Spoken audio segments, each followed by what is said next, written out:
یہ سورہ نساء کی آیت نمبر 7 ہے. اس کے بعد پھر یوصیکم اللہ فی اولادکم للذکر مثل حظ الانثیین سب کے حصے بیان فرمائے. آیت نمبر 32 میں اللہ فرماتے ہیں وَلَا تَتَمَنَّوْا مَا فَضَّلَ اللَّهُ بِهِ بَعْضَكُمْ عَلَى بَعْضٍ. اللہ نے بعض کو بعض پر جو درجہ دیا ہے، فضیلت دی ہے، اس پر آپ انتشار کا شکار نہ ہوں. آپ خام خواہ کی تمنا نہ کریں کہ کاش یہ درجہ مجھے مل جاتا، فلاں کو نہ ملتا. پھر فرمایا وَلِلرِّجَالِ نَصِيبٌ مِّمَّا اكْتَسَبُوا. مردوں نے جو کچھ کمایا اس میں ان کا حصہ ہے. وَلِلنِّسَاءِ نَصِيبٌ مِّمَّا اكْتَسَبْنَا. جو عورتوں نے کمائی کی ہے اس میں ان کا بھی حصہ ہے. وَاسْأَلُوا اللَّهَ مِن فَضْلِهِ. اللہ سے فضل کا سوال کرو. اللہ تعالیٰ ہر بات کو، ہر چیز کو جاننے والا اور خبر رکھنے والا ہے. یہاں مردوں اور عورتوں کے الگ الگ حصے کا تذکرہ فرمایا ہے. اور قرآن کریم میں اور احادیث مبارکہ میں خواتین کے حصے پر زیادہ تاکید کی گئی ہے. اور سب سے پہلے اللہ نے بیٹے اور بیٹی کا حصہ بیان فرمایا. یوصیکم اللہ فی اولادکم للذکر مثل حظ الانثیین. اللہ تمہیں وصیت کرتا ہے کہ کوئی شخص فوت ہو جاتا ہے یا کوئی خاتون فوت ہو جاتی ہے تو اس کے بیٹے کو بیٹی سے دگنا ملے گا. للذکر مثل حظ الانثیین. وان کانت واحدۃ فلها النصف. ایک آدمی فوت ہو جاتا ہے یا کوئی خاتون فوت ہو جاتی ہے، اس کی صرف ایک بیٹی ہے تو اس کو نصف مال ملے گا 50%. اور اگر بچیاں 2 یا 2 سے زیادہ ہیں تو ان کو 66%، 100 میں سے 66 روپے. سبحان اللہ. اب اس آیت پر ایک اعتراض ہوتا ہے جس کو دشمنان اسلام بڑا لوگوں میں پھیلاتے ہیں کہ اللہ نے فرمایا للذکر مثل حظ الانثیین. یہ آیت 2 جگہ پر ہے.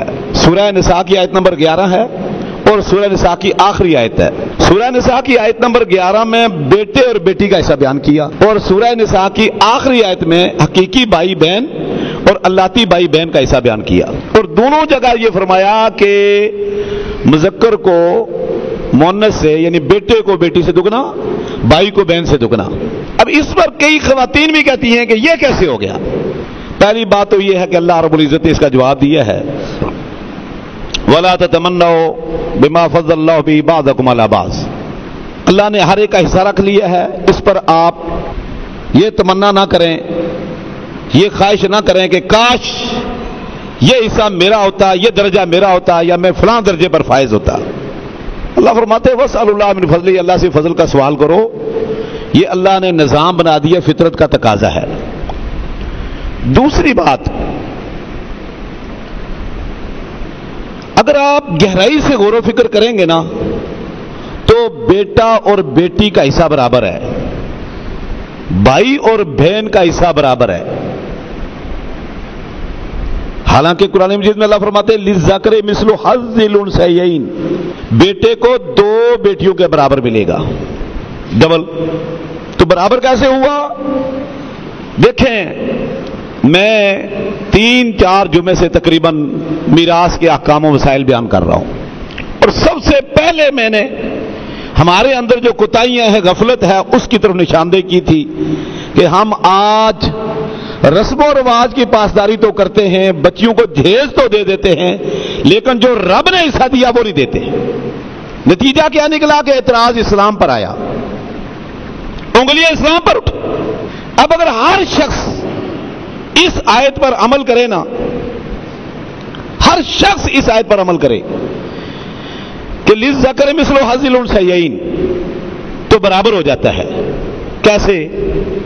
مثال کے طور پر میری بیٹی ہے، میری بیٹی کو میرے مال سے ایک حصہ ملے گا، ٹھیک ہے، اور میرے فوت ہونے کے بعد یعنی مما ترکہ یہ 5 جگہ پر ہے ترکہ سے، فوت ہونے کے بعد، اور میرے بیٹے کو ڈبل ملے گا.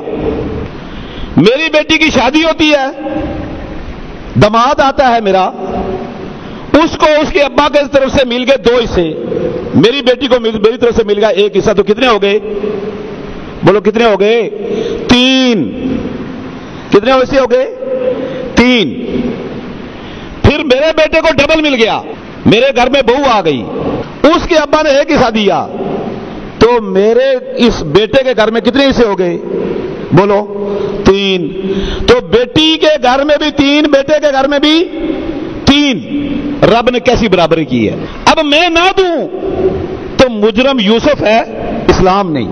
میرے بیٹے کا سسر اپنی بیٹی کو حصہ نہ دے تو مجرم میری بہو کا باپ ہے، اسلام نہیں. رب نے نا اس میں جو ایسی حکمتیں رکھی ہے کہ انسان کی عقل دنگ رہ جاتی ہے. اعتراض اسلام پر آتا ہے، اور اگر حقیقت سے گہرائی سے مطالعہ کیا جائے تو برابری ہے. اسی طرح بہن کا حصہ بھی آپ لگا لو، اسی طرح صاحب بالکل 3 حصے بنتے ہیں.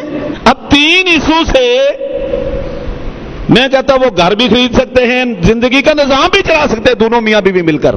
لیکن اگر ہم یہ کہیں کہ بیٹی بس ٹھیک ہے، تجھے جہیز دے دیا تھا، تیری شادی پر میں نے بڑا خرچہ کر دیا تھا، بس اسی پر بس اکتفا کرو اور مزید نہیں ملے گا. یا پھر ہم یہ کہیں کہ جی رسم و رواج ہی نہیں ہے، ہمارے تو نسل در نسل لوگ اپنی بچیوں کو دیتے ہی نہیں، تو پھر اعتراض اسلام پر نہیں، اعتراض ہماری انانیت پر اور ہماری ہٹ درمی پر، ہماری جہالت اور ظلم پر ہونا چاہیے. اسلام پر اعتراض نہیں ہونا چاہیے. سبحان اللہ. اور اللہ رب العزت نے کتنی باریکی سے وراثت کے حصے مقرر فرمائے ہیں کہ اگر بچہ 1 دن کا ہے یا بچی، اس کا بھی حصہ ہے. حتیٰ کہ اگر کوئی شخص فوت ہو جاتا ہے، اس کی بیوی یا اس کی والدہ حاملہ ہے، تو اس بچے کا جو ابھی شکم مادر میں ہے، اس بچے اور بچی کا حصہ بھی اسلام نے رکھا ہے. اب اس کی 2 صورتیں ہیں. ایک آدمی مر گیا یا ایک خاتون فوت ہو گئی، اس کے کسی قریبی خاتون جو حاملہ ہے، اب اس میں سب سے پہلے تو یہ دیکھا جاتا ہے کہ بھئی بیوی یا مثال کے فوت ہونے والے کی بیوی ہے یا اس کی والدہ ہے، یا عورت ہے تو اس کی والدہ حاملہ ہے. تو اب یہ دیکھا جائے گا کہ بھئی آپ تھوڑا سا انتظار کر لو، 2 مہینے 4 مہینے 8 مہینے 10 مہینے 12 مہینے انتظار کر لو. جب وضع عمل ہوگا تو پتہ چل جائے گا کہ یہ بیٹا ہے یا بیٹی ہے، 1 ہے یا 2 ہے. 3 بچے بھی ہوتے ہیں. پھر اس اعتبار سے اس کی وراثت تقسیم ہوگی. یعنی ایک آدمی فوت ہوتا ہے، اس کی بیوی حاملہ ہے، ایک بیٹا یا ایک بیٹی زندہ ہے اور ایک شکم مادر میں ہے، تو اس کا حصہ بھی رکھا ہے کہ انتظار کر لیں ورثہ. ولادت کے بعد دیکھا جائے گا اگر بیٹا ہے تو 2 بیٹے ہو گئے فوت ہونے والے کے، ایک بعد میں پیدا ہوا ایک پہلے سے پیدا ہوا. یا اگر بچی ہے تو ایک بیٹا بیٹی ہو گئے، 2 ہوں گے 3 ہو جائیں گے بچے. لیکن اگر ورثاء کہتے ہیں کہ بھائی ہم نے انتظار نہیں کرنا 8 10 مہینے 12 مہینے 15 مہینے تک بھی بعض اوقات ولادت متاخر ہو جاتی ہے، میڈیکل سائنس میں اس کے ثبوت موجود ہیں، وہ کہتے ہیں ہم انتظار نہیں کرتے، وراثت تقسیم کرو. اللہ رب العزت نے یہ طریقہ بھی بتایا ہے کہ جو ورثاء موجود ہیں ان کے ساتھ اس بچے کا جو اس خاتون کے پیٹ میں ہے اس کا بھی اندازہ لگا لی جائے کہ ایک مسئلے میں اس کو بیٹا شمار کیا جائے، ایک میں بیٹی، ایک میں 2، ایک میں 1، اور سارے مسائل بنا کر جو تھوڑا مال ہے وہ ورثاء کو دے دیا، اس کا حصہ رکھ لیا جائے گا. یعنی جو اپنے ماں کے پیٹ میں جو بچہ ہے جس کا مورث فوت ہوا ہے، اللہ رب العزت نے اس کا حصہ بھی ورثاء کے مال میں، میت کے مال میں رکھ دیا ہے. کیا دنیا کے کسی نظام میں اتنی باریکی ہے؟ نہیں. یہاں ہڑپ کرنے والے ہیں. اسی طرح اگر کوئی شخص گم ہو جاتا ہے، اکثر لوگ آج کل گم ہو جاتے ہیں، جہاد میں گم ہو جاتے ہیں، بیرون ملک گیا گم ہو گیا، مفقود، گم شدہ، لاپتہ. اب اس میں کوئی بندہ بیچ میں فوت ہو جاتا ہے، اس کے بیٹوں میں سے ایک بیٹا لاپتہ ہو گیا، یا میت کے بھائیوں میں سے ایک بھائی لاپتہ ہو گیا، کوئی بھی قریبی وارث جس کا حصہ بنتا تھا لاپتہ ہو گیا. اسلام کہتا ہے بھائی آپ نہ انتظار کرو، وراثت تقسیم کرو اور اس کا حصہ رکھ لو. کہ ایک مسئلہ بناؤ، اس میں اس کو زندہ شمار کرو، ایک میں اس کو مردہ شمار کرو.